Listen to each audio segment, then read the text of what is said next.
I want to turn to New York politics. This week, you endorsed progressive New York State Senator Alessandra Biaggi. She's trying to unseat your Democratic colleague, Congressman Sean Patrick Maloney. Here's what President Obama's former campaign manager, Jim Messina, said about that. He said, "This is counterproductive. The Supreme Court is about to outlaw abortion. We could lose both houses. So we are going to focus our time running against each other. Now we're primarying committed progressives because why? If we lose the House, it's because of dumb stuff like this." What do you say to him? You know, I think we've seen from prior primaries throughout this year that a motivated, young, multiracial, multi-class base is exactly what the Democratic Party needs in order to win in November. We've seen these with the electric victories of representatives, hopefully to be Summer Lee, as well as Greg Casar out in Austin, that when we are able to elect representatives that excite the Democratic base, that excite young people, that excite a multi-class, multiracial coalition, then that puts us in an even better position to win in November. I think right now there are a lot of voters at home that have quite a bit of anxiety about the enthusiasm right now in terms of turnout for the Democratic Party. And I think one of the best things that we can do is elect people with a proven record of being able to excite a base and turn it out. And I do know that Alessandra Biaggi can do that. You're making a statement, of course, by endorsing somebody who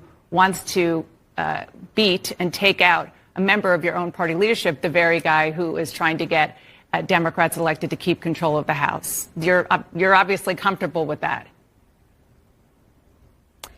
You know, I believe that every single year, every single one of us as a voter has the possibility to elect a representative that best suits them. And, you know, I have been primaried by the Democratic establishment. I had a $3 million+ primary challenge in 2020, and I took my case to my constituency. And I think what's really important here is that I don't believe that if you get elected once to Congress, that we should be elected in perpetuity forever. And that our party is changing, our party is dynamic. And right now, millennials are deeply underrepresented in Congress compared to baby boomers and Gen Xers back when they were our age, frankly. And at the end of the day, we need to have a generational shift in the United States Congress in order for us to have a policy shift in the United States Congress. Before we go, I just want to ask about President Biden. He is saying he's going to run again in 2024. Will you support him?